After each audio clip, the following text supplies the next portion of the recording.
हरे कृष्ण माताजी దండవత్ ప్రణామం. Hare Krishna dear devotees అందరికి ధన్వత్ ప్రణామం అండి. హరే కృష్ణ మాత దండ హరే కృష్ణ మాతాజీ దండవత్ ప్రణామం. ముందుగా మంగళాచరణ చేసుకుందాం. అందరికి దండవత్ ప్రణామం అండి. ఓమ జ్ఞానతిమిరాంతస్య జ్ఞానాంజన శలాకయ చక్షురున్మీలితం ఏన తస్మై శ్రీ గురవే నమః. నమా ఓం విష్ణుపాదాయ కృష్ణ ప్రేష్ఠాయ భూతలే శ్రీమతే భక్తి వేదాంత స్వామినీతి నామినే నమస్తే సరస్వతే దేవే గౌరవాణి ప్రచారిణే నిర్విశేష శూన్యవాది పాశ్చాత్య దేశ తారిణే జయ శ్రీ కృష్ణ చైతన్య ప్రభు నిత్యానంద శ్రీ అద్వైత గదాధర శ్రీవాసాది గౌర భక్త వృంద హరే కృష్ణ కృష్ణ కృష్ణ హరే హరే హరే రామ రామ రామ హరే హరే. నమ విష్ణు పదాయ కృష్ణాయ శ్రీమతే జయ పతాక స్వామి నమో ఆచార్య పదాయ నితాయ కృప ప్రదాయనే గౌర కథా దామదండ గ్రామతాన్నే మూకం కరోతి వాచాలం పంగం లంగాయ కృపాతమహం వందే శ్రీ గురుం దీనతారిణం పరమానంద మాధవం చైతన్యేష్ కథాంచన స్మృతయస్మిన్ దుష్కరం సుకరం భవేత్ విస్మృతం విపరీతం స్యా శ్రీ చైతన్యం నమామితం వంచకల్పతరుభ్యశ్చ కృపా సింధుభ్య ఏవ చ పతితానాం పావనేభ్యో వైష్ణవేభ్యో నమో నమః. अनंत कोटि वैष्णव वृंद की जय. नामाचार्य सरदास ठाकुर की जय. हरि ओम. हरे कृष्ण. సో మనం థీమ్ వైజ్ భగవద్గీత చర్చించుకుంటున్నాం. సో ప్రజెంట్ ఏ థీమ్ చర్చించుకుంటున్నాం ఎవరికైనా గుర్తుందా? ఆత్మ గురించి ఆత్మ సోల్ ట్రాన్స్మైగ్రేషన్ గురించి మనం చర్చించుకుంటున్నాం కదండి. జీవాత్మ ఒక దేహం నుంచి వేరొక దేహాన్ని ఏ విధంగా గ్రహిస్తూ ఉంటాడో, ఒకవేళ ఈ దేహాంతర ప్రాప్తి ఒక్కొక్క దేహం నుంచి వేరొక దేహానికి వెళ్ళే ఈ ప్రయాణాన్ని ఆపేయాలంటే ఏం చేయాలి, ఆ విషయాన్ని మనం చక్కగా చర్చించుకుంటున్నాం. సో ఈ సెషన్ స్టార్టింగ్ లో మనం చర్చించుకున్న ఈ యొక్క ఆత్మ యొక్క క్యారెక్టరిస్టిక్స్ ఏంటి, లక్షణాలు ఏంటి, కొన్ని ఎగ్జాంపుల్స్, ఏ విధంగా ఆత్మ వేరే వేరే దేహాలు తీసుకుంటుంది, అలాగే ఈ ఆత్మ వేరే వేరే దేహాలు తీసుకోవటంలో త్రిగుణం యొక్క రోల్ ఏమిటి, అలాగే పరమాత్మ యొక్క రోల్ ఏమిటి, ఇవన్నీ కూడా చర్చించుకున్నాం. సో ఈ రోజు కొత్త టాపిక్ వరకు స్టార్ట్ అవుతుంది. సోల్ ట్రాన్స్మైగ్రేషన్ లో ఏంటది, ఏ ఫ్యాక్టర్స్ మనకి వేరే దేహాన్ని తీసుకోవడానికి అవకాశాన్ని కల్పిస్తూ ఉంటాయి, ఆ ఫ్యాక్టర్స్ గురించి మనం స్టార్ట్ చేస్తున్నాం కొత్త కాన్సెప్ట్. సో అందులో మొట్టమొదటిగా ఈ కాన్సెప్ట్ లో ఫస్ట్ గా శ్లోకం ఏమిటి, 8వ అధ్యాయం 6వ శ్లోకం చర్చించుకుంటున్నాం. ఎం వాపి స్మరన్ భావం త్యజంత్యంతే కలేవరం తం తమేవైతి కౌంతేయ సదా తద్భావ భావితః. ఓ కౌంతేయ, దేహమును త్యజించినప్పుడు మనుజుడు ఏ భావమును స్మరించునో అదే భావమును అతడు నిశ్చయముగా పొందును. ఎవరి దగ్గర పుస్తకం రెడీగా ఉందో చదువుతారా? 8వ అధ్యాయం 6వ శ్లోకం.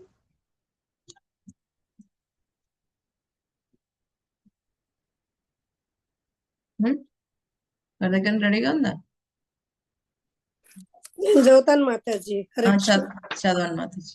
శ్లోకం చదవమంటారా మాతాజీ? 8వ అధ్యాయం 6వ శ్లోకం.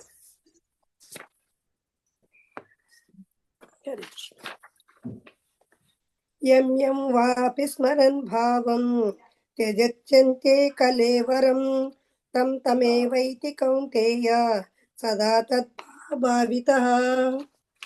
చదవమంటారా మాతాజీ? హరే కృష్ణ మాతాజీ, నేను చదవనా? శ్లోకం చాలండి. చదవండి లక్ష్మీదేవి మాతాజీ.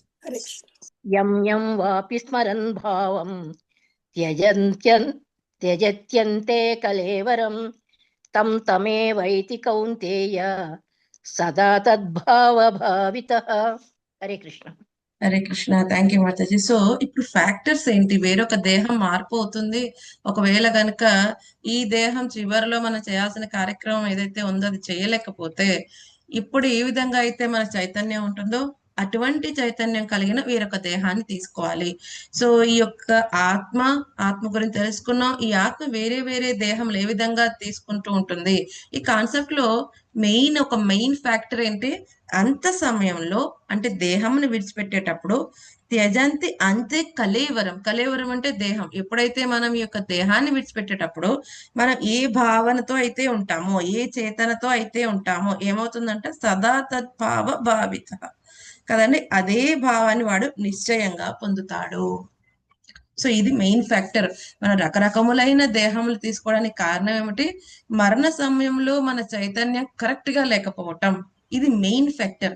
సో మిగతా చాలా చాలా ఫ్యాక్టర్స్ వస్తాయి, అవన్నీ మనం చర్చించుకుంటాం. సో కానీ మెయిన్ ఫ్యాక్టర్ ఏంటి? మనం ఏదైతే చేయాలి మరణ సమయంలో అది చెయ్యట్లేదు. సో రేపొద్దున నెక్స్ట్ కూడా దీని బేస్డ్ గానే మనకి క్లాసెస్ అన్ని కూడా ఉంటాయి ఈ కాన్సెప్ట్ లో. కాబట్టి స్వామి ఏం చెప్పాడు? మరణ సమయంలో ఏం చేయమన్నాడు చెప్పండి? స్వామి నామాన్ని నన్నే తీసుకొచ్చి స్మరించండి. భగవన్ భక్తి చేయాలి. అంతి నారాయణ స్మృతి కదండి. సో అంతి నారాయణ స్మృతి. ఒకవేళ గనక మనం అంతములో ఆ నారాయణ భగవంతుడి యొక్క నామాన్ని స్మరించుకోలేకపోతే ఏమవుతుంది? అప్పుడు ఏ చైతన్యంతో అయితే ఉంటామో, ఏ భావంతో అయితే ఉంటామో దానికి తగ్గ దేహాన్ని పొందుతాం. సో ఈ రోజు ఇది తెలుసుకుంటాం. ఒకవేళ అవును, ఆ దేహాన్ని ఎలా పొందుతాం, ఈ యొక్క చైతన్యం తీసుకుని ఆ దేహాన్ని ఎలా పొందుతాం అన్నది రేపు మనం డిస్కస్ చేసుకుంటాం కదండి. సో ఈ చైతన్యం అనేది మనం ఎలా చేసుకోవాలి? అప్పటికప్పటికి మరణ సమయంలో సెట్ అయిపోతుందా? ఏమని చెప్తారు? జీవితం అంతా కూడా మన ప్రిపరేషన్ టైం. మరణ సమయం ఏమిటి? ఎగ్జామ్. సో ఎవరైతే ఇప్పుడు ఎగ్జామ్ ఇవ్వాలి అనుకోండి స్టూడెంట్సే, సో వాళ్ళు కరెక్ట్ గా ఓకే ఈ రోజు ఎగ్జామ్ అంటే ఈ రోజు చదివిస్తే అవుతుందా?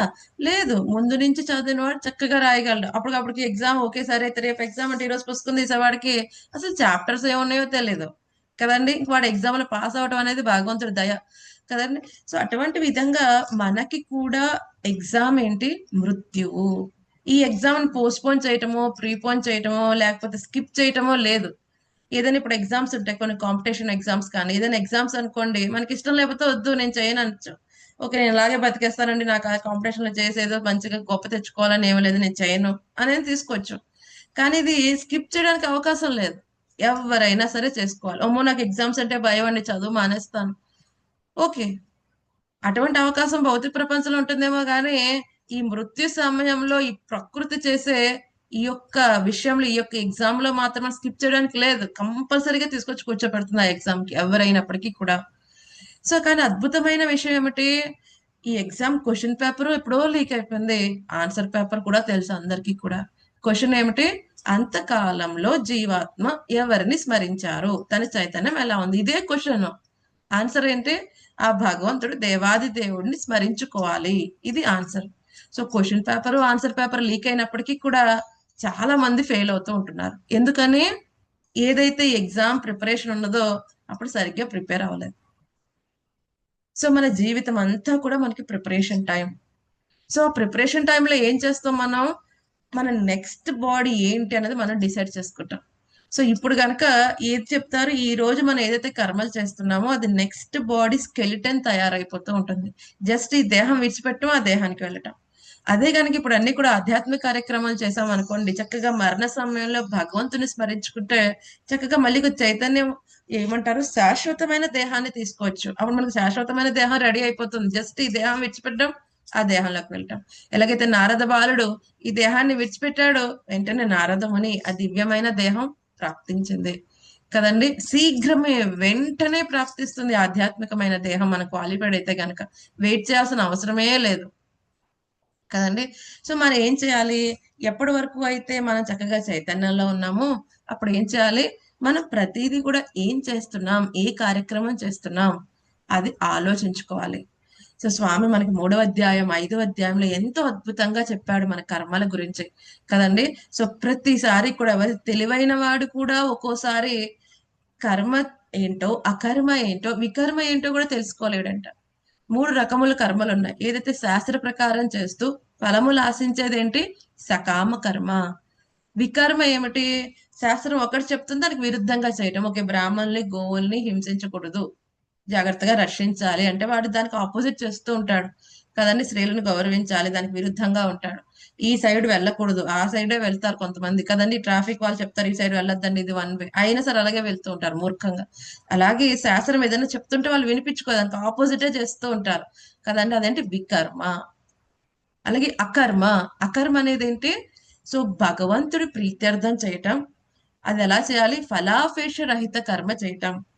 ఆ విధంగా చేయటం కారణంగా కర్మ చేస్తున్నప్పటికీ కూడా వాడు కర్మ చేయనట్టు వాడు అవుతాడు. ఇంత అద్భుతమైన స్థితి ఆ కర్మ వల్ల వస్తుంది. ఇది ఏమంటారు? భక్తియుత సేవ. కేవలం స్వామి ప్రీత్యర్థమే కర్మల్ని చేయటం కదండి. సో ఒకవేళ మన జీవితాంతం అంతా కూడా ఈ కర్మ స్థితికి రాలేకపోతే ఏమవుతుంది? సకర్మ అంటే పుణ్యం వస్తుంది, అలాగే ఏమవుతుంది? మళ్ళీ వికర్మ, కొన్ని పాపపు కార్యములు. సో ఈ పాపం పుణ్యం దాని తగ్గట్టుగా మనం మళ్ళీ మన చైతన్యం అనేది డెవలప్ అవుతూ ఉంటుంది కదండి. సో ఇంతకు ముందు కార్యక్రమముల కారణంగా మనం ఇప్పుడు ఒక స్థితిలో పెట్టబడ్డాం. పలానా కుటుంబంలో కానీ, పలానా వర్ణంలో కానీ, పలానా ఇంద్రియములతో కానీ ఒకానొక స్థితిలో మనం పెట్టబడ్డాం. సో ఇప్పుడు చేసే కర్మలు ఏమవుతాయి? మళ్ళీ మన ఫ్యూచర్ దానికి నాంది అవుతాయి. కాబట్టి ఇప్పుడు చేసేది ప్రతిదీ కూడా చాలా పర్ఫెక్ట్ గా చేసే ప్రయత్నం చేయాలి, అకర్మ చేసే ప్రయత్నం చేయాలి. తెలివైన వాడు ఏం చేస్తాడు? కర్మలు ఆచరించకుండా మనం ఉండలేం, కానీ ఆచరించినప్పటికీ కూడా కర్మ బంధనాల్లో పెట్టబడకుండా ఏమంటారు? ఇన్యాక్షన్.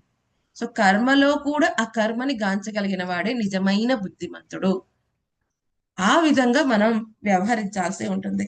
సరే, అయితే మరి ఈ ఎగ్జామ్ గురించి తెలుసు, ఎగ్జామ్ క్వశ్చన్ పేపర్ తెలుసు, అయినా సరే మనం ఎందుకు ఫెయిల్ అవుతున్నాం అంటే సరిగ్గా సాధన చేయట్లేదు. సో చేసినప్పటికీ కూడా ఒక్కోసారి ఏమవుతుంది? రకరకములైన అట్రాక్షన్స్ ద్వారా మళ్ళీ అటు సైడ్ వెళ్ళిపోవటం కారణంగా ఏమవుతుంది? మనం నిజమైన చైతన్యంలో ఉండలేకపోతున్నాం. మన శ్రీమద్ భాగవతంలో వస్తుంది, భరత మహారాజు ఏం చేశారు? అందమైన భార్య, పిల్లలు, మంచి కోసాగారం ఇవన్నీ కూడా విడిచిపెట్టేశాడు. తుచ్చం కింద విడిచిపెట్టి చక్కగా అరణ్యానికి వెళ్ళి భగవంతుడి మీద ధ్యానం చేస్తున్నాడు. భావ స్థితిలో ఉన్నాడు ఆయన కదండి. మనం చెప్పుకున్న ఆధ్యాత్మిక స్థితిలో ఈ స్టేజెస్ లో శ్రద్ధ, సాధు సంగ, భజన క్రియ, అనర్థ నివృత్తి, నిష్ఠ, రుచి, ఆసక్తి, భావ, ప్రేమ, జస్ట్ ప్రేమ ముందు స్టేజ్ వరకు వచ్చేసారు భరత మహారాజు. అటువంటి సమయంలో ఏమైంది?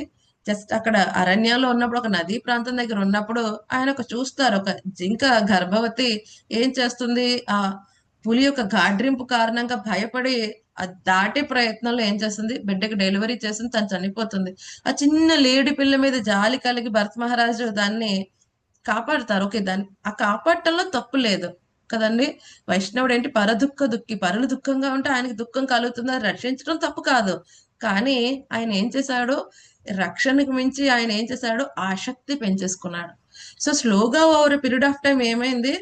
భగవంతుడి మీద ఆసక్తి తగ్గిపోయింది, ఈ జింక పట్ల ఆసక్తి పెరిగిపోయింది. ఈవెన్ భగవంతుడికి యజ్ఞం చేస్తున్నప్పుడు కూడా, ఆయన ప్రీత్యర్థం ఏదో ఆహుతులు సమర్పిస్తున్నప్పుడు కూడా నా జింక ఏం చేస్తుంది? తింటుందా? గడ్డి మేసి ఉంటుందా? లేత గడ్డి ఏ జంతువు వచ్చి తినేలేదు కదా. అక్కడ కూడా దాని గురించి ఆలోచిస్తూ ఉంటాడు కదండి. సో ఆ విధంగా ఏమవుతుంది? ఎప్పుడైతే మరణ సమయం రానే వస్తుంది కదండి. సో మరణ సమయం వచ్చినప్పుడు ఏమవుతుంది? ఆ రోజు కూడా జింక గురించి చూస్తూ ఉంటాడు. దూరం నుంచి ఆ జింక చింటి పరిగెత్తుకుంటూ వస్తుంది. సో ఎప్పుడైతే దాన్ని చూస్తాడో, అలా చూస్తూ దేహం విడిచిపెట్టడం కారణంగా ఏమైంది? ఆ యొక్క జింక దేహాన్ని తీసుకుని మళ్ళీ ఇంకొక జన్మ తీసుకోవాల్సి వస్తుంది. కానీ భగవంతుడు ఎంతో దయగలిగిన వాడు కదండి. సో ఆయన ఏం చేస్తారు? అజ్ఞప్తి ఇస్తారు కదండి. స్వామి ఏంటి? మత్త స్మృతి జ్ఞాన మపోహనంచ. మనకి ఏదైనా గుర్తు ఉందన్నా, మర్చిపోతున్నామన్నా, దానికి కారణం ఎవరు? స్వామి. సో భరత మహారాజు పట్ల ఎంతో కరుణతో స్వామి తన గత జన్మ గుర్తుంచడం కారణంగా వెంటనే లేడి పిల్ల చిన్నప్పుడు పుట్టిన వెంటనే ఎలా ఉంటుంది? ఆ యొక్క జంతు దేహాలు ఉన్న వాళ్ళకి ఆహార నిద్ర, భయమైత్రం పైనే ఆసక్తి ఉంటుంది. సో హరే కృష్ణ, మీట్లో ఉండండి. సో ఏమవుతుంది? జంతువులకి ఆహార నిద్ర, భయమైత్రం పట్ల ఆసక్తి ఉంటుంది. తల్లిని కూడా విడిచిపెట్టి ఎక్కడైతే లేత గడ్డి ఉందో అవన్నీ కూడా సంబంధం లేదు. ఎక్కడైతే ముని ఆశ్రమాలు ఉంటాయో అక్కడే ఆ చుట్టూరు తిరుగుతూ అక్కడ ఉన్న ఎండుటాకులు ఏదైతే ఉందో అవే తింటూ, అలాగే ఋషులు ఏం మాట్లాడుకుంటారో ఇప్పుడు కూడా మద్గత ఏం చేస్తుంటారు? మచ్చిత్త మద్గత ప్రాణ బోధయించ పరస్పరం. 10వ అధ్యాయం 9వ శ్లోకంలో భగవద్గీతల స్వామి ఏం చెప్పాడు? నా భక్తులు ఎప్పుడు కూడా నా గురించి మాట్లాడుకుంటూ ఉంటారు. దానివల్ల ఏమవుతుంది? తుష్యంతిచ రమంతిచ. ఎంతో ఆనందాన్ని పొందుతారు, సంతోషాన్ని పొందుతారు. సో ఆ విధంగా భరత మహారాజు లేడి రూపంలో ఉన్నప్పుడు కూడా ఏం చేశాడు? ఆ ఋషాశ్రమం చుట్టూరు తిరుగుతూ చక్కగా కృష్ణ కథ శ్రవణం చేస్తూ అలాగే దేహం విడిచిపెడతాడు. మళ్ళీ ఏమవుతుంది? నెక్స్ట్ బ్రాహ్మణ దేహం వస్తుంది, జడ భరతుడి కింద రావటం జరుగుతుంది కదండి. జడభరతుడు కింద వచ్చిన తర్వాత ఏం చేస్తాడు, పేరే ఎందుకు వచ్చింది అలాగా, జడంగా ఉంటాడు. బ్రాహ్మణుడు అయ్యాడు కదా, సరే అయితే చిన్నవాడు అందరికంటే. సో వాళ్ళ నాన్నగారు చెప్పే ప్రయత్నం చేస్తారు, నాన్న తినే ముందు చేయి కడుక్కోవాలి, కుడి చేత్తో తినాలి. సో కానీ జడంగా ప్రవర్తించేవాడు, అర్థమైనా అర్థం కానట్టు ఉండేవాడు. ఏం చేసేవాడు, చెయ్యి కడుక్కోకుండానే తినేసేవాడు, లేకపోతే లెఫ్ట్ హ్యాండ్ తో తినేవాడు కదండి. సో తిన్న తర్వాత చెయ్యి కడుక్కోకుండా ఉండేవాడు. సో ఈ విధంగా స్నానం చేసేవాడు కాదు, జుట్టు అలా చింపురుగా ఉండేది, దుమ్ము ధూళితో ఉండేవాడు, జడంగా ఉండేవాడు. ఎందుకని అంటే, అమ్మో ఇప్పుడు మళ్ళీ కరెక్ట్ గా ఉంటే మళ్ళీ ఆసక్తులు ఇవన్నీ నన్ను బంధిస్తాయి అని చెప్పి. కానీ ఈ బయటకి ఎక్స్టర్నల్ గా ఎలా జడంగా ఉన్నప్పటికీ కూడా ఇంటర్నల్ గా ఏం చేస్తూ ఉండేవాడు, ఎప్పుడు కూడా స్వామి మీద ధ్యానమే. తనకు గుర్తు ఉంది భగవంతుడి యొక్క దయ కారణంగా, ఇంతకు ముందు 2 జన్మలు నేను భగవద్ధామం వెళ్ళటం కోల్పోయాను. సో ఈసారి నేను ఈ అద్భుతమైన మానవ జన్మ అవకాశాన్ని నేను కోల్పోను అని చెప్పి చాలా జడంగా వ్యవహరిస్తాడు. సో వాళ్ళ తండ్రి ఎంతగానో ప్రయత్నిస్తాడు, వివాహం చేద్దామనా లేకపోతే గాయత్రి నేర్పిద్దామనా, ఎన్నెన్ని నేర్పిద్దాం అనుకున్నా తను జడంగా ఉండి కదండి ఆ విధంగా సహకరించేవాడు కాదు వాళ్ళ నాన్నగారికి. మళ్ళీ ఆసక్తి వస్తుంది అని చెప్పి కదండి. అమ్మో ఇప్పుడు ఇవన్నీ నేను ఎక్స్పర్ట్ అయిపోతే, ఎక్స్పర్ట్ పండిత అయిపోతే అందరూ నన్ను పొగుడుతారు, మళ్ళీ నాకు వీటి పట్ల ఆసక్తి వస్తుంది, మళ్ళీ నా స్వామి మీద ధ్యానం మరలే అవకాశం ఉంది, నేను జడంగానే ఉంటాను నిశ్చయించుకున్నాడు. జడభరతుడు ఇంత గొప్పవాడు అని ఎప్పటికి అర్థం అవుతుంది అంటే, ఎప్పుడైతే మళ్ళీ రఘుగణ మహారాజ్తో ఒక ఇంటరాక్షన్ అనేది జరుగుతుంది. ఎప్పుడైతే ఒకసారి రఘుగణ మహారాజ్తో జరిగే ముందు ఏమవుతుంది, కొంతమంది కాళీ దేవతకి బలి ఇద్దాం నరబలి అనుకుంటారు. కానీ ఆ నరబలి ఇచ్చే వ్యక్తి అప్పుడు పారిపోతాడు. సరే అయితే ఈ యొక్క జడభరత అలా తిరుగుతూ ఉంటాడు, చూస్తే చాలా దృఢంగా ఉంటాడు. ఈ వ్యక్తి బలి కరెక్ట్ అయిన వాడు అని చెప్పి తీసుకుని వచ్చేస్తారు. సో తీసుకుని వచ్చి ఏం చేస్తారు, పూర్తిగా స్నానం చేయిస్తారు, మంచిగా అలంకరిస్తారు, చందనం అన్ని పూస్తారు, పూజ చేస్తారు. దేవికి బలి ఇచ్చే సమయానికి జడభరతుడు కడుపు నిండా పెడతారు, అలా కూర్చుంటాడు, ఏమి ప్రొటెస్ట్ కూడా చేయడు. ఇప్పుడు చూడండి, జంతువే ఏదైనా ఒక జంతువు అయినా సరే వెనక్కి వెనక్కి లాక్కుంటుంది, చంపేస్తారని ఏమాత్రం కొంచెం తెలిస్తే వెనక్కి వెనక్కి దూసుకుని వెళ్తుంది. కానీ జడభరతుడు ఎటువంటి టెన్షన్ లేకుండా భగవంతుడి మీద ధ్యానం చేసి, అమ్మయ్య ఫైనల్ గా నాకు రిలీవ్ అనేది వస్తుంది, ఈ దేహాన్ని నుంచి స్వామి దగ్గరికి వెళ్ళిపోతాను, భగవంతుడి మీద ధ్యాన స్థితిలో. కానీ ఈ విషయాన్ని ఆ కాళీమాత చూడలేకపోయింది. ఒక గొప్ప వైష్ణవుని ఈ విధంగా ఇవ్వటం అనేది, వెంటనే ఏమొచ్చేస్తుంది, ఆవిడ యొక్క అనుయాయులతో ఆవిడ కాళీ బయటికి వస్తుంది. మొత్తం అక్కడున్న ఎవరైతే ఈ యొక్క ఆరాధన చేస్తున్నారో కాళీ వాళ్ళందరినీ సంహరించేస్తుంది కదండి. సో ఆ తర్వాత జడభరత రక్షింపబడతాడు. సో ఆ తర్వాత జడభరత అలా ఉంటా ఉంటే ఒక రోజు ఏమవుతుంది, రఘుగణ మహారాజు అక్కడ పరిపాలించే రాజుగారు వెళ్తూ ఉంటే పల్లకి మోయడానికి ఒక మనిషి సడన్ గా తగ్గుతాడు. ఏమవుతుందంటే దానికి ఏదో అనారోగ్యం వస్తుంది, ఒక మనిషి తగ్గుతాడు. సో ఇతను చూస్తే చాలా బలంగా దృఢంగా ఉన్నాడు, ఎవరు, జడభరతుడు. ఈయన పెట్టుకుంటారు. సో ఈ జడభరతుడిని పెట్టుకుంటారు. సో కానీ జడభరతుడు ఏం చేస్తూ ఉంటాడు, వైష్ణవులు ఎలా ఉంటారు, వేరే ఏ జీవాత్మకి కూడా వాళ్ళు హాని కలిగించరు. సో కింద చీమలు అవి ఉంటాయి, సో వాటి మీద కాలు వేయటం ఇష్టం లేక ఇలా ఇలా నడుస్తూ ఉంటాడు వంకర వంకరగా. సో ఏమవుతుంది, కింద పల్లకి మోసేవాడు వంకర వంకరగా నడిస్తే పల్లకి స్టేబుల్ గా ఉండదు, ఆ రాజుకి అసౌకర్యం కలుగుతుంది, ఒకళ్ళు ఎలా మోస్తే ఒకళ్ళు వంగిపోతుంది. సో రాజుగారు అంటారు, ఏ భట్లరా, ఏ మాత్రం భయం లేదా, రాజు అంటే ఈ విధంగా కార్యక్రమాలు చేస్తున్నారు, రాజుకి సేవ చేయాలో తెలియదా. అప్పుడు వాళ్ళందరూ ముందే చెప్పేస్తారు, అమ్మో రాజు కోపం వస్తే ఏమవుతుంది, ప్రాణదండన కూడా రావచ్చు, రాజుని సంతృప్తి పరిస్తే లోటు ఉండదు, రాజుని కనుక అసంతృప్తి పరిస్తే వాడికి జీవితం కూడా ఉండదు. సో వీళ్ళు భయపడిపోతారు, ఓ రాజా మాది తప్పు కాదు, యాక్చువల్గా ఎప్పుడు మోసేవాడు లేడు, వాడు కొంచెం ఏదో పక్కకి వెళ్ళాడు, అందుకనే వీడిని తీసుకుని వచ్చాం, వీడేమో ఇలా వ్యవహరిస్తున్నాడు. ఇప్పుడు ఆ జడభరతుడి దేహం చూస్తే చాలా పుష్టిగా ఉంటాడు. ఓ రాజుగారు కావాలని వెటకారంగా వ్యంగ్యంగా చెప్తాడు, ఓ చాలా బలహీనంగా ఉన్నావు, మొయలేకపోతున్నావు, అలిసిపోయి ఉంటావు కదా పాపం, అలా మాట్లాడతారు. అప్పుడు జడభరతుడు ఆ మాట్లాడతారనమాట, ఈ యొక్క దేహానికి అతీతమైన వాళ్ళం, లావు సన్నం ఏముంది కదండి, అలసట ఏమున్నది, జీవాత్మకి అలసట ఏముంటుంది. సో ఇవన్నీ కూడా మాట్లాడతారనమాట. ఇదైతే ఈ యొక్క ఆత్మ జ్ఞానం గురించి మాట్లాడు. ఇప్పుడైతే రాహుజగన మహారాజు యాక్చువల్ గా ఆయన కూడా చాలా జ్ఞానం కలిగి ఉన్నవాడు. వెంటనే ఓ ఇతను ఎవరు మామూలుగా మాట్లాడట్లేదు, ఇతనికి ఎవరు బాగా మంచి జ్ఞాని అయి ఉంటారు. సో ఆయన యాక్చువల్ గా రాహుగణ మహారాజు జ్ఞానం పొందుదామని గురువు అన్వేషణలో వెళ్తూ ఉంటాడు ఆయన. సో అప్పుడు ఈయనే నా గురువు లాగా ఉన్నారని చెప్పి ఆయన దిగి, నన్ను క్షమించండి, అసలు మీరు ఎవరు, మీ ఐడెంటిటీ ఏంటి, ఇవన్నీ అడిగితే అప్పుడు ఈ యొక్క దేహానికి ఆత్మకి ఉన్న విషయములు ఇప్పుడు చెప్తారు. ఇప్పుడు నువ్వు రాజు అవ్వచ్చేమో, కానీ రేపొద్దున నువ్వు రాజు అవ్వకపోవచ్చు. కానీ అందరూ కూడా జీవాత్మలు. ఈ దేహానికి సంబంధించిన కూడా ఎక్స్టర్నల్ డెసిగ్నేషన్స్. ఒకప్పుడు నువ్వు కుక్క పిల్లి అయి ఉండవచ్చు, ఈ రోజు రాజు దేహంలో ఉన్నావు. సో ఇది ఏమిటి? అశాశ్వతమైనది. ఇవన్నీ కూడా ఆత్మజ్ఞానం చెప్తారు, ఆ భగవంతుని శరణాగతి గురించి చెప్తారు. అప్పుడు రాహుగణ మహారాజు జడభరతుడు యొక్క శిష్యుడు అయ్యి ఆయన్ని గురువు కింద అంగీకరించేస్తారు. సో ఆ తర్వాత చాలా అద్భుతంగా ఆయన కూడా భగవద్ధామానికి వెళ్తారు. సో అదే జన్మలో జడభరతుడు కూడా భగవద్ధామానికి వెళ్ళిపోవటం జరుగుతుంది. సో భరత మహారాజు లాంటి వాడికి ఇన్ని జన్మలు పట్టింది. సో మనలాంటి వాళ్ళ పరిస్థితి ఏంటి కదండి? సో భరత మహారాజుకి ఒక్కటే లేడు పిల్ల కదండి. సో మన జీవితంలో ఒక్కటైనా ఉందా లేడు పిల్ల? అసలు లేనే లేవా? ఏమండి, ఉన్నాయా లేవా? చాలా ఉన్నాయి మాతాజీ, చాలా ఉన్నాయి. చాలా ఉన్నాయి మాతాజీ. ఏంటి, ఏమేమి ఉన్నాయి మచ్చుకి? కోరికలు మాతాజీ, ఎన్నో కోరికలు, విపరీతమైన కోరికలు. అదే కోరికలు అనేది హై లెవెల్ పదం. ఏమిటి ఆ కోరికలు? పిల్లలు ఉంటారు మాతాజీ.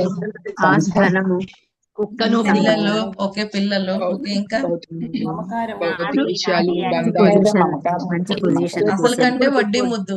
అసలు కంటే వడ్డీ ముద్దు. పిల్లల తర్వాత మనవడు, మనవరాళ్ళు మనవరు కదండి. మనవరాలు.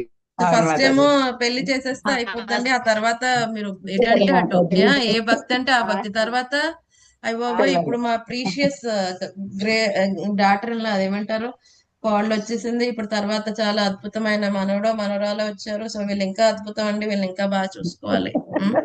సో నెక్స్ట్ ఇంకా అసలు కంటే వడ్డీ పెరిగిపోతుంది ముద్దు కదండి. అంతే కదా మాతాజీ. మాతాజీ. అంతే అంతే. మనవలే కదా ముద్దు మరి.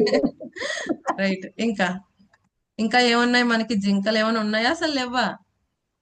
పిల్లలు పెరిగి పెద్దగా అయిన చుట్టూ అన్ని తర్వాత జింకలే మాతాజీ, మన చుట్టూ పరిసరాలన్నీ జింకలే.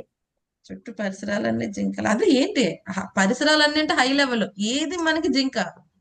భరత మహారాజుకి చుట్టూ ఎన్నో ఉన్నాయి, అద్భుతమైన వాడివి అన్ని ఉన్నాయి, కానీ ఒక్క లేడి పిల్లకే అట్రాక్ట్ అయ్యారు. అలాగే మనకి ఏమిటి? మాయ మనసు మాయ అంతలాగా జింక. పరిగెత్తుతుంది. మాయ, ఇవన్నీ ఆస్తులు, పెద్ద పదాలండి. అంతస్తులు, మనకి డబ్బు, ఏమిటి జింక? డబ్బు, హోదా, డబ్బు పట్ల ఆసక్తి, లేకపోతే పేరు చెప్పమ్మా. ప్రతిష్టల పట్ల ఆసక్తి. పేరు ఇది ప్రతిష్ట. ఇది ఒక్కొక్క జింక కదండి. ఉమ్. సో ఏమిటి, ఇంకా ఏమున్నాయి జింకలు?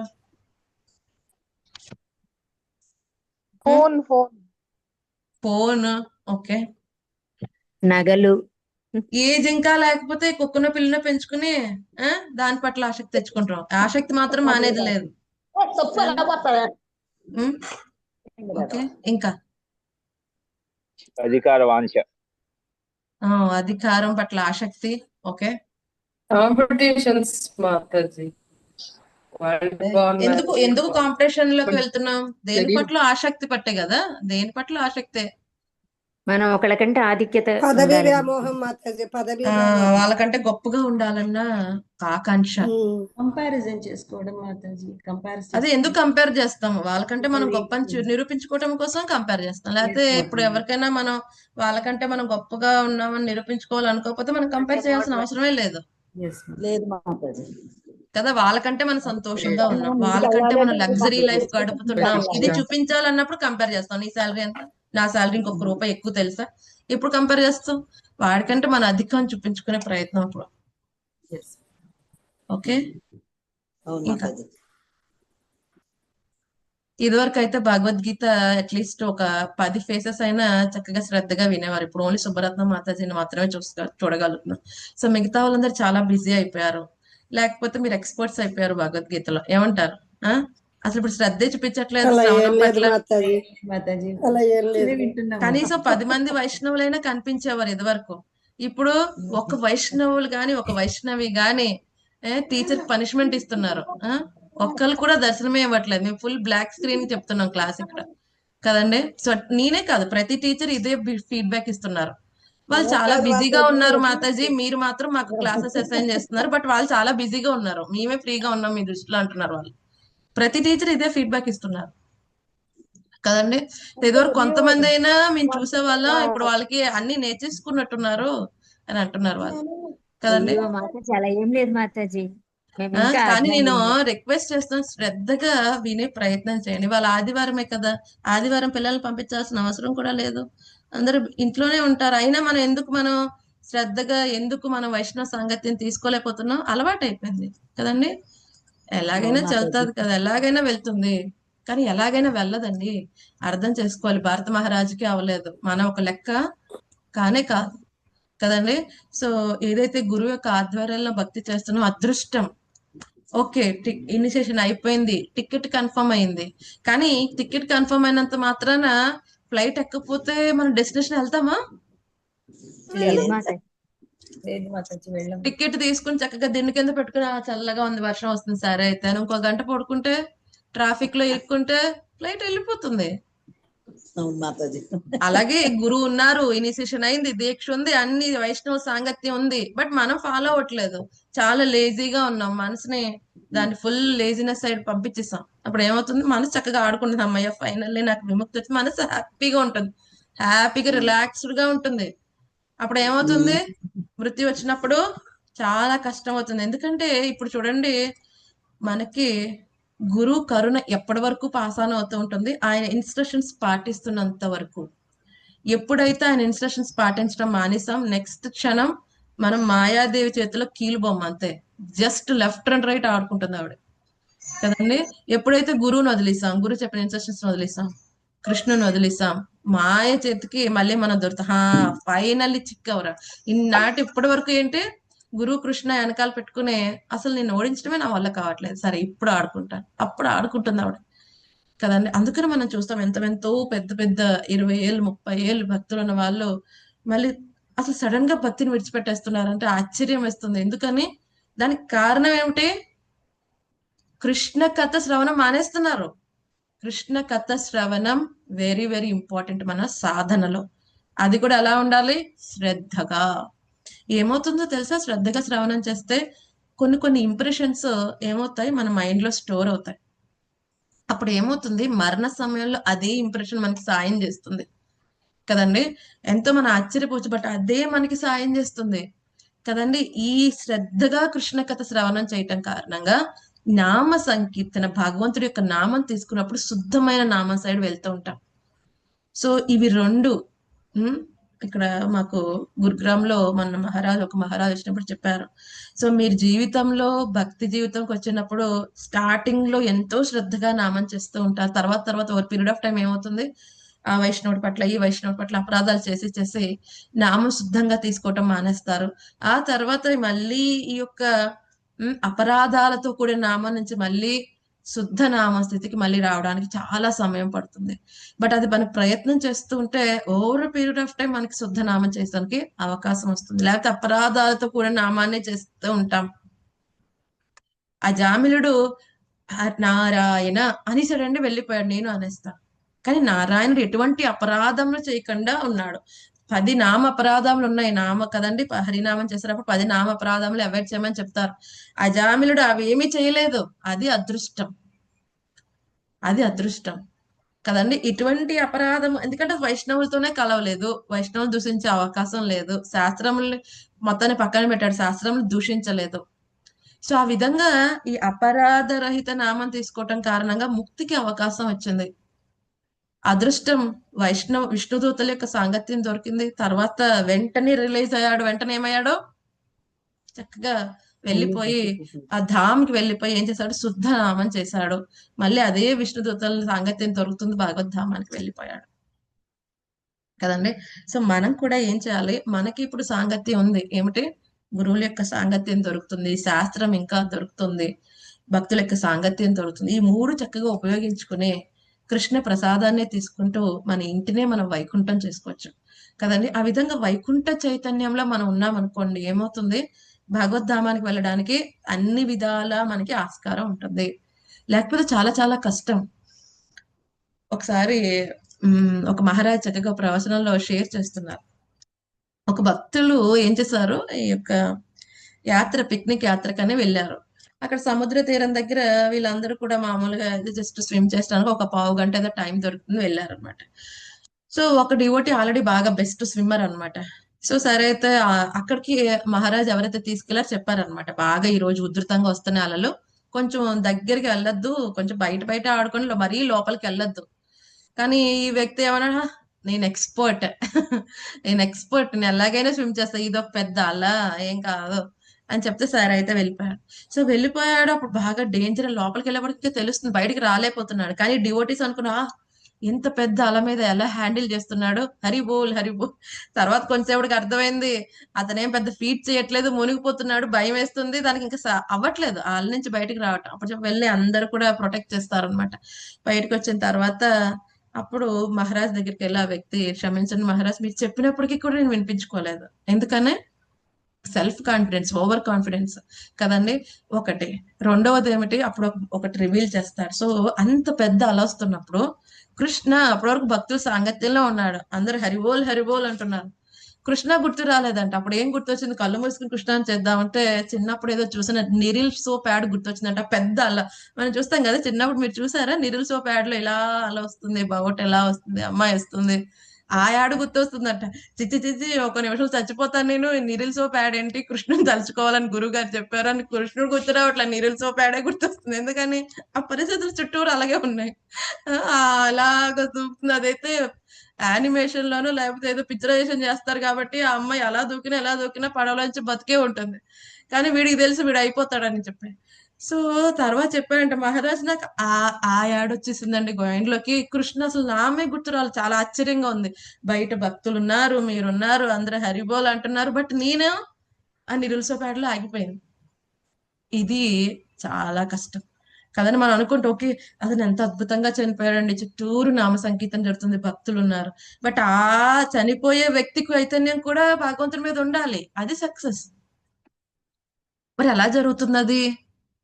ఇప్పుడు మన ఫోన్ లో ఎక్కడికైనా వెళ్తే పిక్చర్స్ తీసుకుంటాం కదండి, అక్కడికి వెళ్ళినప్పుడు, ఆ బీచ్కి వెళ్ళినప్పుడు, లేకపోతే మన ఇంటికి వెళ్ళినప్పుడు, లేకపోతే రిలేటివ్స్ ఇంటికి వెళ్ళినప్పుడు, పెళ్లికి వెళ్ళినప్పుడు, ఫంక్షన్కి వెళ్ళినప్పుడు రకరకాల ఫొటోస్ తీసుకుంటాం కదండి.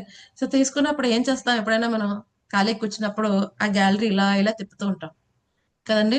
సో ఎప్పుడైతే జస్ట్ పవర్ ఆఫ్ అయిపోయింది, ఫోన్ ఛార్జింగ్ అయిపోయింది, సో లాస్ట్ పిక్చర్ ఎవరు మన చెంపదెబ్బ కొట్టినప్పుడు ఎవరో ఫోటో తీశారు, అది కూడా మన దగ్గర ఉంది, అక్కడే ఆగిపోయింది, ఫోన్ స్విచ్ ఆఫ్ అయిపోయింది.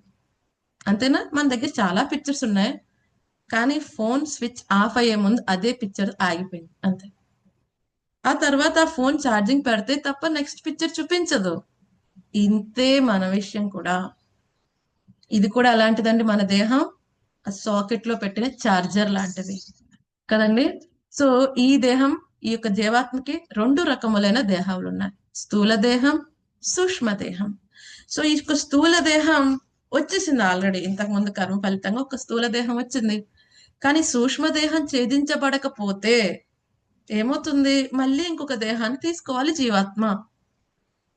సో అప్పుడైతే ఎలాగైతే ప్లగ్ సాకెట్ లోంచి ప్లగ్ తీయంగానే ఏమవుతుందండి, ఆ డివైస్ కి పవర్ ఇంక రాదు. అలాగే జీవాత్మ ఎప్పుడైతే అలా వెళ్ళంగానే ఈ దేహం పడిపోతుంది. అని ఎంత అలంకరించుకున్నా, ఎంత బలం ఉన్నా, ఎన్ని అవార్డ్స్ ఉన్నా, ఎన్ని రివార్డ్స్ ఉన్నా సంబంధం లేదు, అలా విడిచిపెట్టేస్తుంది, అంత అయిపోయింది. కానీ ఇక లోపల సూక్ష్మదేహం అనేది ఉన్నది. సో ఎలాగైతే ఇందాక చెప్పుకున్నాం, ఆ ఫోన్ లో గ్యాలరీ దగ్గర ఒక పిక్చర్ దగ్గర ఆగిపోయింది, చూపించడం ఇంకా మానేసింది. అలాగే అప్పుడు మన మనసు ఏ స్థితిలో ఉందో అదే మన లాస్ట్ స్థితి. సో మన మనసు కూడా తిరుగుతూ తిరుగుతూ ఉంటుంది, ఎన్నో వేల ఆలోచనలు వస్తాయంట ఒక్క క్షణంలో, ఒక్క 1 సెకండ్ లో ఎన్నో వేల ఆలోచనలు. ఆ ఎన్నో వేల ఆలోచనలో ఒక్క ఆలోచన ఏంటి, ఈ రోజు కొంచెం బెటర్ గా భక్తి చేయాలి, లేకపోతే ఈ రోజు ఇంకా చాటింగ్ అవ్వలేదు, లేకపోతే ఈ రోజు ఇంకా భక్తి అవ్వలేదు, ఈ రోజు ఇంకా శ్రవణం చేయాల. సో ఎన్నో వేల ఆలోచనలో ఒకటో పదో భక్తి ఉన్నాయనుకోండి, సో మన మరణ సమయంలో వెరీ ఫాస్ట్ గా స్ప్లాష్ అవుతుంది. ఆ స్ప్లాష్ ఎక్కడ అవుతుంది తెలీదు. పిల్లలు ఆడుకుంటూ ఉంటారు సంతకి వెళ్ళినప్పుడు, లేకపోతే ఏదైనా ఉత్సవాలు చేసినప్పుడు కదండి, అక్కడ ఎన్నెన్నో ప్రొడక్ట్స్ ఉంటాయి, కానీ ఇలా చక్రం తిప్పుతాడు, ఎక్కడ ఆగితే అదే గిఫ్ట్ నీది అంటాడు. అక్కడ ఏమో 100 రూపాయలు 1000 రూపాయలు టాయ్స్ అన్ని ఉంటాయి, వాడికి ఎప్పుడు కూడా ₹1 చాక్లెట్ ఏదో తగులుతుంది, ఆ ₹1 చాక్లెట్ ఇస్తారు. అదృష్టం అక్కడ ఎక్కువ 10 రూపాయల లోపలే పెడతారు, 1000 రూపాయలు కూడా ఒకటి పెడతాడు కదండి. సో 1000 రూపాయలు దొరికిన కూడా లక్కీ, అదృష్టం. లేకపోతే ఎలాంటి గేమ్ ఆడాలి, అన్ని వాల్యుబుల్ ఉన్న ప్లేస్ లో ఆ చక్రం తిప్పితే ఎక్కడ ఆగినా ఓకే, ఎక్కడ ఆగినా గిఫ్ట్ వస్తుంది కదా. కానీ మనం ఏం గేమ్ ఆడుతున్నాం? అన్ని చీప్ యాక్టివిటీస్, ఒకే ఒకటి వండర్ఫుల్ 1000 రూపీస్. అలాగే మన మైండ్ లో కూడా ఇంప్రెషన్స్ అన్ని ఈ యొక్క దేహం గురించి, దేహాన్ని పోషించడం గురించి, దేహానికి సంబంధించిన విషయాలు అన్ని స్టోర్ చేస్తే 1000 లో 999 అవే సంబంధం, ఒకటే ఒకటి భక్తి గురించి ఉంటే అది తగలటం అనేది చాలా కష్టం, వెరీ రేర్. కాబట్టి ఏం చేయాలి? ఇంప్రెషన్స్ అన్ని భక్తికి సంబంధించినవి పడితే ఎక్కడాగినా మనకు టెన్షన్ లేదు. అన్ని వాల్యుబుల్ ఉన్న దాంట్లో గేమ్లో ఆడుతున్నాం, ఎక్కడ తగిలినా మినిమం 1000 రూపాయలు తగులుతుంది, పెద్ద నష్టం ఏమి లేదు, లాస్ ఏమి లేదు, జీరో లాస్.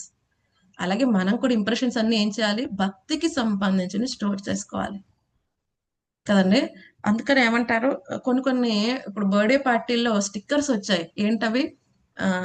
పెయింట్ ఊడిపోదు, అది జస్ట్ ఆ స్టిక్కర్ తీసేస్తే సరిపోతుంది. కానీ కొన్ని స్టిక్కర్స్ ఉంటాయి, అవి ఏం చేస్తాయి? ఇప్పుడు బెలూన్స్ అవన్నీ స్టిక్ చేసాం అనుకోండి, బెలూన్ తీసిన తర్వాత స్టిక్కర్ తో పాటు ఏమవుతుంది? గోడకున్న పెయింట్ కూడా ఊడిపోతుంది కదండి.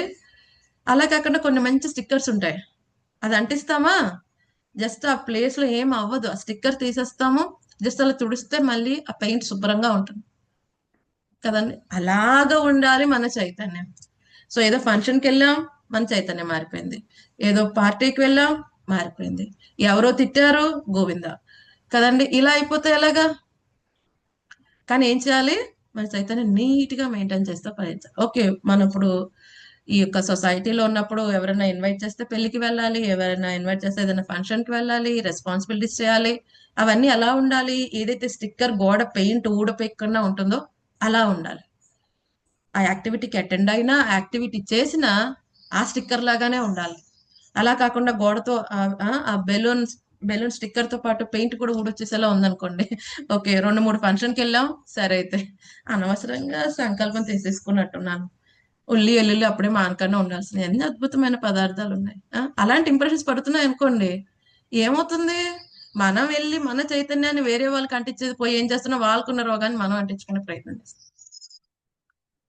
కాబట్టి చాలా కేర్ఫుల్ గా ఉండాలి. మనం చేసే కర్మలు ఎలా ఉంటున్నాయి? మన చైతన్యాన్ని బెటర్ చేస్తున్నాయా లేదా?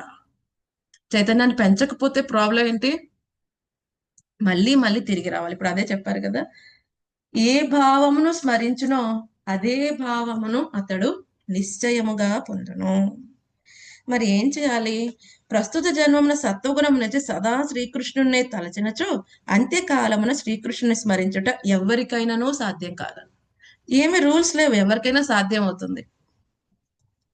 ఒకసారి నేను మా రిలేటివ్స్ దూరం అయిన ఎవరు తాతగారు అవుతారు, సరే అయితే ఆయన చనిపోతున్నారు అంటే అందరూ వెళ్ళాం. సో మేము కూడా వెళ్ళాం. సో ఆశ్చర్యం, అక్కడ వాళ్ళు చెప్తున్నారు, ఆయన అడుగుతున్నా అంట, నాకు బిర్యానీ కావాలి, నాకు బిర్యానీ కావాలి, బిర్యానీ కావాలి. ఆశ్చర్యం వేసింది. మంచినీళ్ళు పోస్తే కూడా మనం పోయాలి, అలా తాగలేని పరిస్థితి. అప్పుడు బిర్యానీ తిని ఏం చేస్తాడు? బిర్యానీ తినగలడా కనీసం? కానీ అడుగుతారు కదా, నాన్న ఏమైనా కోరికలు ఉన్నా, ఎందుకంటే అప్పటికి చాలా రోజులు అలాగే ఉంటున్నాడు కను ఊపిరి మీద.